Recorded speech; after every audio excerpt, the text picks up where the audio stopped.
And today, it's official. His brand is racism. And all but 4 Republicans signed on to the decision to align themselves with Donald Trump's hateful screed against 4 congresswomen of color by declining to join Democrats in a vote to condemn his attacks on them. The New York Times today reports, quote, with 3 days of attacks on 4 liberal minority freshman congresswomen, President Trump and the Republicans have sent the clearest sign yet that their approach to 2020 will be a racially divisive reprise of the strategy that helped Trump narrowly capture the White House in 2016. The question isn't why. Trump has shown us his inclinations around questions of race at every turn. But he might be the only person in the political arena now and ever for whom a week-long race scandal that ends in a congressional rebuke is a better narrative than the other headlines out there about him. Headlines like this one on his chummy relationship with accused child sex trafficker Jeffrey Epstein. MSNBC unearthed footage of Donald Trump welcoming Epstein into his Mar-a-Lago estate in 1992. Donald Trump knew the cameras were there. In the video, he makes a point to draw Epstein's attention to them. And the video captures Donald Trump and Epstein chatting while watching a group of women at the party dance. It's not an image that matches Trump's declaration that he was not a fan of Epstein's. The other potential dilemma for the president, news earlier today that the campaign finance investigation out of the Southern District of New York, the one that helped send Trump's one-time personal attorney Michael Cohen to jail, is done. You'll recall it was Cohen's sentencing documents from that investigation that described Donald Trump as, quote, individual one, and implicate him as a co-conspirator in an illegal hush money operation. A judge in that case announcing today that critical evidence will be unsealed tomorrow. Evidence related to the raid of Cohen's home and offices last year that so infuriated Trump, he would describe them as an attack on our country. It's evidence that the government wanted kept under seal, but the judge denied their request, saying, quote, the weighty public ramifications of the conduct described in the campaign finance portions warrant disclosure. Adding, quote, the campaign finance violations discussed in the materials are a matter of national importance. It is time that every American has an opportunity to scrutinize the materials. And that is where we start today with some of our favorite reporters and friends. Jeremy Bash is a former chief of staff at the CIA and Defense Department. Frank Figliuzzi, a former assistant director for counterintelligence at the FBI, plus former federal prosecutor Glenn Kirschner is here. Washington Post national political reporter Robert Costa is back, and with us on set, the host of Saturday Night Politics here on MSNBC, Donny Deutsch. Frank Figliuzzi, I have to start with you. We have all had countless conversations now about this SDNY case, about what they might be doing, what they might be building. And when everyone came out and tried to assert that there wasn't an underlying crime for Robert Mueller's investigation, you and Jeremy and others pointed back to this investigation out of SDNY, where Donald Trump is named as an unindicted co-conspirator in the Cohen sentencing documents. Talk about the significance of today's development. Well, in case we needed any more drama attached to this, we have a federal judge saying this is of national importance. The information, and let's go specifically to what he's referring to, Nicolle. He's talking about the probable cause information that went into writing an affidavit in support of the search warrants of Cohen's home and offices. So what does that mean? It means that when you write that affidavit, you're convincing a judge that that location or those multiple locations are likely to contain evidence of the crime that you're investigating. So what could we find out when this material is released? We know there'll be some redactions. Usually that involves sources and methods. But what I'll be focusing in on like a laser is evidence of who, what, where, when, why. So who was it directing these violations, directing these hush money payments? How much did the president know and when? And really, what are the origins of any money that came out of this? What are conversations like if they're tape recorded? Are there foreign connections to the hush money payments? The world is our oyster tomorrow, and it's only a matter of time. Well, let me just unpack some of that, Frank, because there was so much good information there. And let's slow this down. The who is Donald Trump, who signed the what, which is the checks from inside the Oval Office, right? We saw some of those checks reprinted in the New York Times, and they've been reported on by other news organizations. We saw at least one, of course, while he was in the Oval Office that he signed, and now we need to know about the others. But also, as an investigator, I want to know, did he fully direct, understand, concur with these payments each and every time? Did he understand the level to which they might pose a violation of law? That's what's going to come out. If I think this is where the judge is going, when he says there's national importance to releasing this material, that we need to see it, we need to know, that's what I'm thinking we're going to see, is connections to this president, and possibly even from the money coming from some foreign entity that actually is supporting the president. Glenn Kirschner, your thoughts on this development and what we might expect tomorrow? So, Nicolle, I went back to Judge Pauley's order of today to see precisely what it was that the Southern District of New York prosecutors represented to him on this issue of whether these materials should be unsealed or remain sealed. And here's what he said that really caught my attention. He said, the government now represents that it has concluded the aspects of its investigation that justified the continued sealing of the portions of the materials relating to Cohen's campaign finance violations. Now, I think everybody reads that and hears that because the investigation is concluded, there will never be future charges brought. I think we need to pull those two things apart. Now, mind you, I'm not saying that this is an indication that there will be charges brought, but here's what I can tell you, Nicolle. When prosecutors look at a case that potentially involves multiple conspirators, we have one overarching goal. We want to try to bring a case that charges all of those conspirators in one case to be tried in one trial. Why? Because you don't want to break it up, try 2 or 3 co-conspirators while the others wait in the wings and get a complete preview of your case and your evidence during the first trial. So what we know is that Michael Cohen is guilty of campaign finance violations. He did it at the urging and with the assistance and for the benefit of Donald Trump. We have some indication that there may be exposure by Don Jr. and Alan Weisselberg on the money side and the check writing side. So let me just hypothetically pose, if there's a conspiracy that involves all 4 of those people, and we know that the Southern District cannot charge the president right now, because the Office of Legal Counsel memo says you can't indict a sitting president, then it could be that the Southern District of New York has an interest in bringing one unified conspiracy case against all 4 possible co-conspirators the day President Trump leaves office. I'm not saying that's going to happen. I'm saying I don't think we can jump to the conclusion based on Judge Pauley's order today that there will never be charges brought. And Jeremy Bash, let me just play one of the people that has essentially pleaded guilty to his role in this conspiracy, testifying to the role and the participation of some of the other individuals just now named by Glenn Kirschner. Let's listen to Michael Cohen. This $35,000 check was one of 11 check installments that was paid throughout the year while he was president. Other checks to reimburse me for the hush money payments were signed by Donald Trump Jr. and Alan Weisselberg. And see for example 5B. The President of the United States thus wrote a personal check for the payment of hush money as part of a criminal scheme to violate campaign finance laws. Jeremy.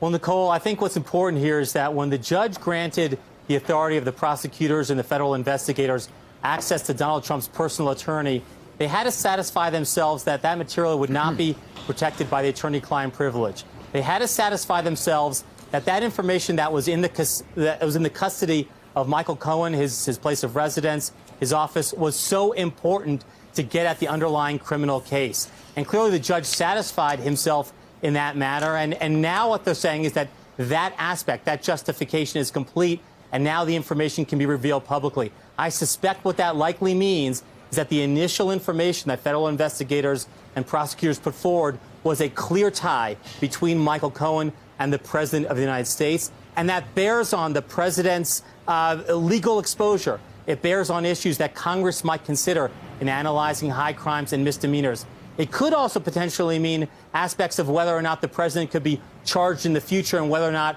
the Justice Department relied on existing Justice Department policy. But I think this is a very significant step, and tomorrow we will know a lot more. Robert Costa, people close to the president always describe the anxiety around SDNY and Michael Cohen and these raids as a far graver embarrassment to Donald Trump in terms of revealing some of his least elegant personal conduct, if you will, and the far graver legal risk to the president in terms of his role here as an unindicted co-conspirator in the hush money scheme, and if some sort of conspiracy is charged when he leaves office. Your thoughts on this today? It does loom over them in terms of something that could come down the horizon. But when you talk to White House officials and Trump political advisors, they say that this is perhaps one of 10 to 20 items on the list that Congress and House Democrats are looking over in terms of the president's conduct that could be used to bring impeachment proceedings against him in the coming months. And they also believe the Justice Department, especially with Attorney General Bill Barr at the helm, is not going to in any way go against the Office of Legal Counsel guidelines. And so they feel that it is a threat potentially, but they're insulated politically. They're insulated, Donny, legally likely as well. I think Robert Costa is exactly right. But what so enraged the president, I remember when the raids happened, he was in a national security meeting. So I believe there were generals in the Roosevelt room or the cabinet room, and described it as an attack on our nation. I mean, we don't need to guess how the president feels about the Cohen investigation, the Cohen prosecution, and this evidence. Yeah, let's wrap it in something a little bigger, and let's bring Bill Barr into this. Right before Bill Barr was appointed, the SDNY was already looking into the Trump organization. There were meetings about to be set up with various people within the Trump organization, and then suddenly those meetings never happened. Once Barr came in, all of a sudden nothing went forward. And I think Bill Barr's got to answer for that. And I think... To whom? Well, I think the American public. I think he's about to be held in contempt of Congress. Okay, he answers for a president. I mean, to whom?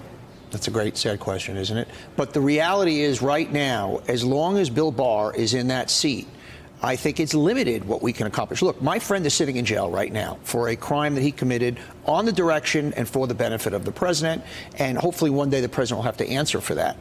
But right now we have a head of the DOJ appointed by the president, his in-house attorney, who basically I think is will continue to run interference for anything having to do with the Trump organization. It's more than interference. He's investigating the CIA. Okay. So, but also let me ask one more question. Where's Weisselberg in this? Now, Weisselberg was granted immunity for this particular thing. Mm-hmm. Why isn't he doesn't fall under executive privilege? Why is Weisselberg not being called to Congress to ask about other things? This can't stop here. All right, you're all going to get a doubleheader because I want all your thoughts on Barr and the issues that Donny raises, but I want to put the other story in the news out there, and these are the only two sort of toxic narratives that could make a play on racism make sense for Donald Trump. Jeffrey Epstein seen rubbing shoulders with Donald Trump while girls are dancing at Mar-a-Lago.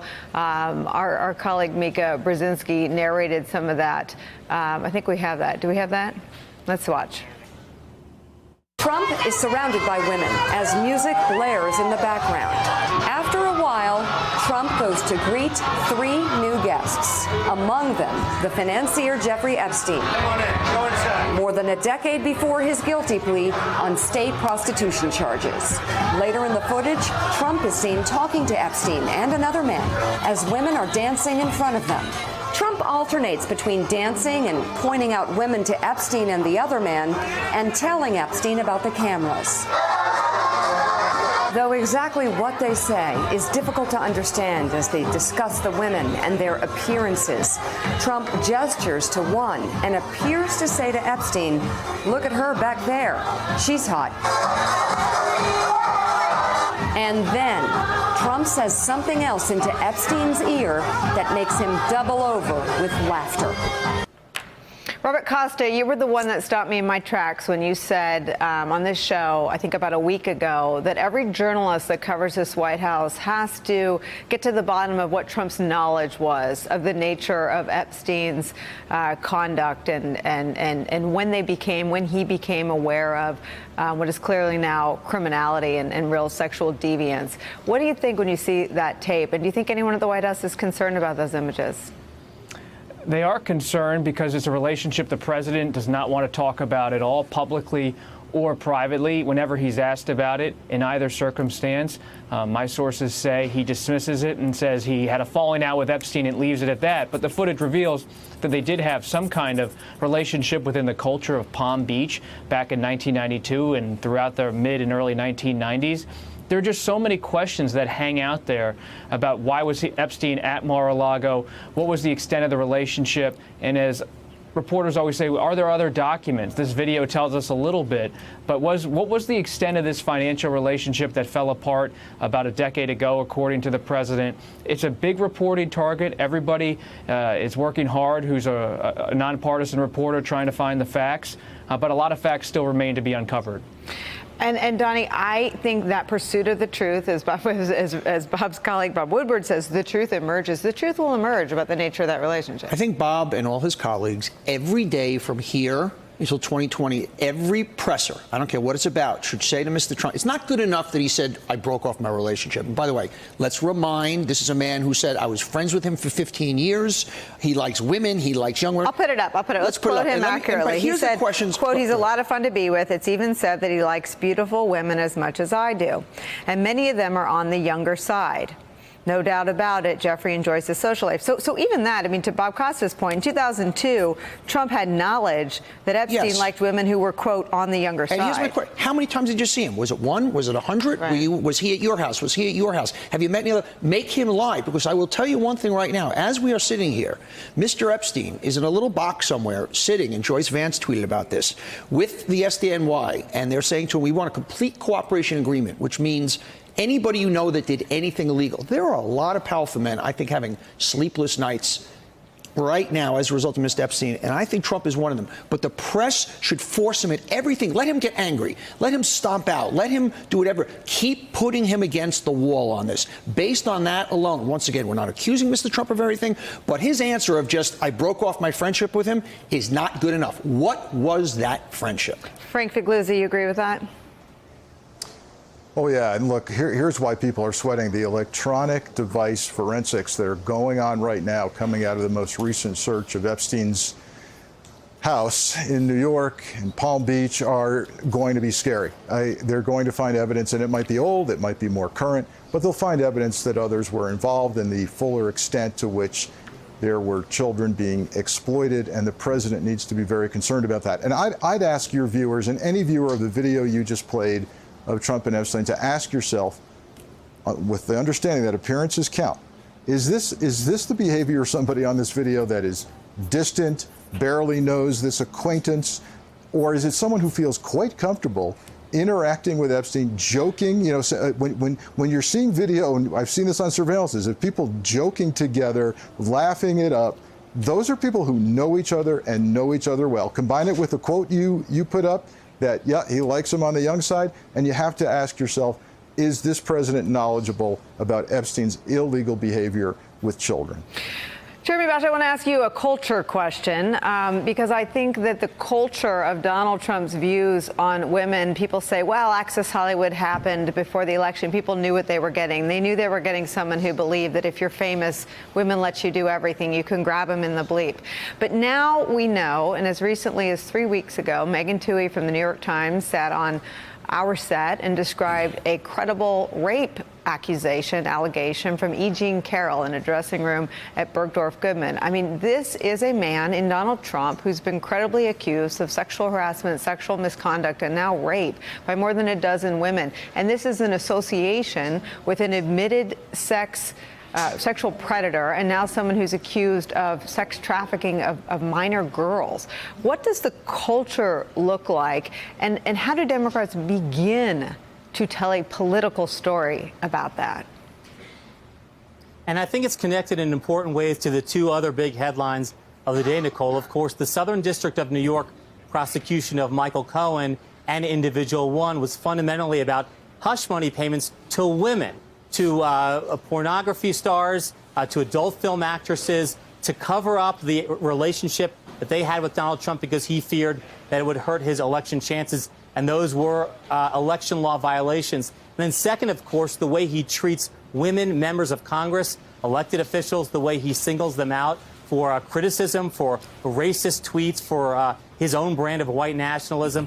I mean, here we have a man across the board who's not only a womanizer, not only a serial abuser of women, he is accused credibly of assault, rape, criminality, involving himself with a sex trafficking ring. I mean, what more do we need to understand the nature of this man's character? Glenn Kirschner, I'll give you the last word.